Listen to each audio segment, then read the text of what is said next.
एक ही घड़ी मुहूर्त में जन्म लेने पर भी सबके कर्म और भाग्य अलग अलग क्यों?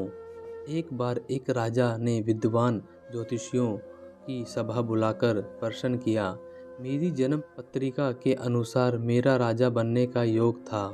मैं राजा बना, किंतु उसी घड़ी मुहूर्त में अनेक जातकों ने जन्म लिया होगा जो राजा नहीं बन सके। क्यों? इसका क्या कारण है? राजा के इस प्रश्न से सब निरुत्तर हो गए। अचानक एक वृद्ध खड़े हुए बोले, महाराज, आपको यहाँ से कुछ दूर घने जंगल में एक महात्मा मिलेंगे। उनसे आपको उत्तर मिल सकता है। राजा ने घोर जंगल में जाकर देखा कि एक महात्मा आग के ढेर के पास बैठकर अंगार गरम गरम कोयला खाने में व्यस्त हैं। राजा ने महात्मा से जैसे ही प्रश्न पूछा, महात्मा ने क्रोधित होकर कहा, तेरे प्रश्न का उत्तर आगे पहाड़ियों के बीच एक और महात्मा है, वह दे सकते हैं। राजा की जिज्ञासा और बढ़ गई।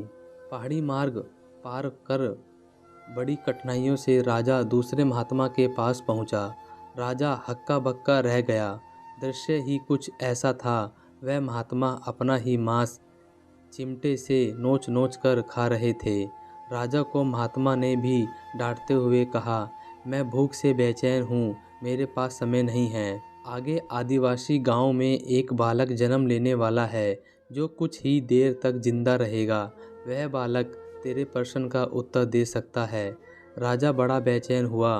बड़ी अजब पहेली बन गया मेरा प्रश्न। उत्सुकता प्रबल थी। राजा पुनः कठिन मार्ग पार कर उस गांव में पहुंचा। गांव में उस दंपति के घर पहुंचकर सारी बात कही। जैसे ही बच्चा पैदा हुआ, दंपति ने नाल सहित बालक राजा के सम्मुख उपस्थित किया।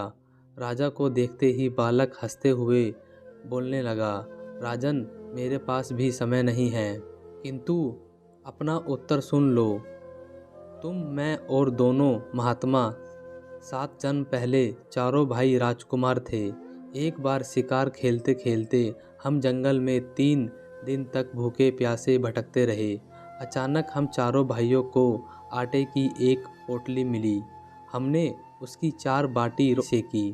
अपनी अपनी बाटी लेकर खाने बैठे ही थे कि भूख प्यास से तड़पते हुए एक महात्मा वहां आ गए। अंगार खाने वाले भैया से उन्होंने कहा, बेटा, मैं 10 दिन से भूखा हूँ, अपनी बाटी में से मुझे भी कुछ दे दो, मुझ पर दया करो, जिससे मेरा भी जीवन बच जाए। इतना सुनते ही भैया गुस्से से भड़क उठे और बोले, तुम्हें दे दूंगा तो मैं क्या खाऊंगा, आग, चलो भागो यहाँ से। वह महात्मा फिर मांस खाने वाले भैया के निकट आए, उनसे भी अपनी बात कही, किंतु उन भैया ने भी महात्मा से गुस्से में आकर कहा कि बड़ी मुश्किल से प्राप्त यह बाटी तुम्हें दे दूंगा तो मैं क्या अपना मांस नोचकर खाऊंगा।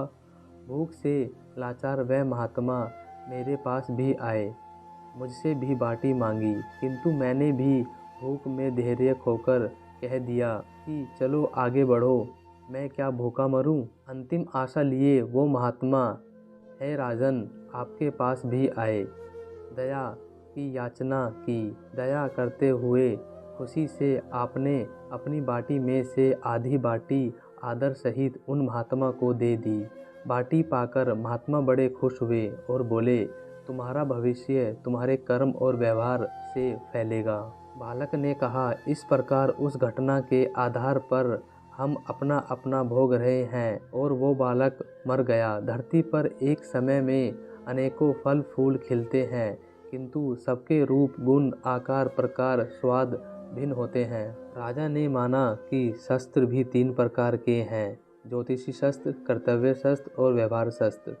जातक जब अपना किया दिया लिया ही पाते हैं, यही है जीवन।